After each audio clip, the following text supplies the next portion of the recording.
আপনারা জানেন গত 25শে নভেম্বর সম্মিলিত সনাতনী জাগরণ জোটের মুখপাত্র শ্রী চিন্ময় কৃষ্ণ মহারাজ তাকে গ্রেপ্তার করা হয় ডিবি পরিচয়ে এবং তিনি পরবর্তীতে চট্টগ্রাম কারাগারে কারারুদ্ধ অবস্থায় আছেন। তো তার জামিন শুনানি চট্টগ্রামে হয়েছে এবং আপনারা জানেন যে তাকে জামিন নামঞ্জুর করা হয়েছে। এখন আমাদের গন্তব্য হাইকোর্টে এবং আমরা সর্বাত্মকভাবে চেষ্টা করব যে তার যেন জামিন হয় এবং দেশের প্রশাসনকে আমি অনুরোধ করব যে তার এই জামিনের বিষয়টি, তিনি একজন সাধু সন্ত এবং আপনারা জানেন যে তার খাদ্যাভ্যাস আলাদা, তিনি নিরামিষ খান এবং এরকম তার সম্পূর্ণ খাদ্যাভ্যাসই আলাদা, আর 5টা মানুষের মতো না। তো তার এই বিষয়টাকে মানবিকভাবে দেখার জন্য আমি অনুরোধ করব। তো আমরা যে বিষয়টি আজকে যে বিষয়টি হয়েছে যে আমরা অনেকদিন যাবত এই সম্মিলিত সনাতনী জাগরণ জোটের আমরা যারা সাথে আছি, আমরা অনেকদিন যাবত চেষ্টা করছি যে তার সাথে দেখা করার জন্য এবং দেখা করার জন্য গত 22শে ডিসেম্বর কিন্তু আমরা জেলা প্রশাসক মহোদয়ের সাথে দেখা করি এবং তাকে অনুরোধ করি, কয়েকজন সাধু সহ আমরা যাই যে আমাদের দেখা করার জন্য, এবং এর আগেও কিন্তু আমরা চেষ্টা করি যে তার সাথে দেখা করার।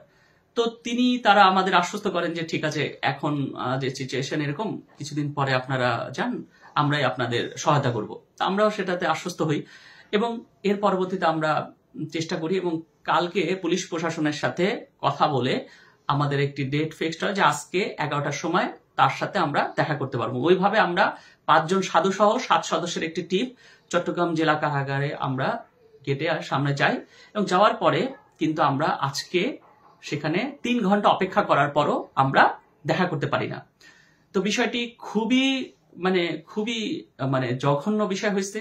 আমি মনে করি যে এই চিন্ময় কৃষ্ণ মহারাজ সে কেমন আছে সেটা দেখতে দেওয়া উচিত, আমাদের জানা উচিত, কারণ আমরা বিভিন্ন সামাজিক যোগাযোগ মাধ্যমে জানতে পারছি যে তিনি অসুস্থ এবং তাকে চট্টগ্রাম মেডিকেলে এনে ট্রিটমেন্ট করানো হচ্ছে। তাহলে তাকে চট্টগ্রাম মেডিকেলে এনে ট্রিটমেন্ট করানো হচ্ছে, তিনি অসুস্থ, সেই বিষয়গুলো আমাদেরও কিন্তু সরজমিনে যে দেখা উচিত, কথা বলা উচিত। হ্যাঁ, তো অনেকে এখানে বলছেন যে তিনি সুস্থ, তার বিরুদ্ধে বিভিন্ন মিডিয়াগুলো ষড়যন্ত্র করছে। তাহলে যারা বলছে ষড়যন্ত্র করছে, এই সমস্ত কথাগুলো যারা বলছে, তো তাদের তো উচিত আরো বেশি করে দেখতে দেওয়া, যে দেখতে গেলে আমরা যখন যাই দেখবো যে তিনি সুস্থ, আমরা আরো বলবো, সেটা তাদের জন্য সুবিধা হবে, তাদের জন্য হবে যে না, এই কথাগুলো প্রপাগান্ডা যে তিনি সুস্থ আছেন। তো সর্বোপরি এই যে বিভিন্ন বিষয়গুলো আমরা দেখতে পাচ্ছি, এই বিষয়গুলো আমরা চাই না। তো আমাদের এই আজকে যখন দেখতে দেওয়া হচ্ছিল না, সেই সময় আমাদের একজন প্রতিনিধি তিনি এই জেল সুপারের সাথে কথা বলেন এবং তখন তাকে জেল সুপার জানান যে তার স্ত্রী, পুত্র বা পরিবারের লোক ছাড়া তাকে দেখতে দেওয়া যাবে না, অথবা আইনজীবী ছাড়া। এবং আপনি জানেন যে আইনজীবীরা কিভাবে আসবে চট্টগ্রাম কোর্টে ওই জামিন শুনানিকে কেন্দ্র করে 26শে নভেম্বরে সেখানে 70 জনের উপরে আইনজীবী, সেখানে তারা মামলার কারণে তারা মুভ করতে পারছেন না, তাদের একটা ভীতির একটা পরিবেশ সৃষ্টি করে রাখা হয়েছে। তো সেই হিসাবে আইনজীবীরা তো যেতে তারা ভয় পাচ্ছে। এরকম একটা সিচুয়েশনে যে সাধু সন্তরা এসেছেন, তো আমি মনে করি সন্ন্যাসীর পরিবার তো সন্ন্যাসীরাই, কারণ তিনি তো আজ থেকে 24 বছর আগে তিনি এই পরিবার ত্যাগ করেছেন। তাহলে যিনি পরিবার ত্যাগ করেছেন 24 বছর আগে, তাহলে তার তো পরিবার, আর সন্ন্যাসীর তো আর ছেলে মেয়ে স্ত্রী পরিবার পরিজন থাকে না।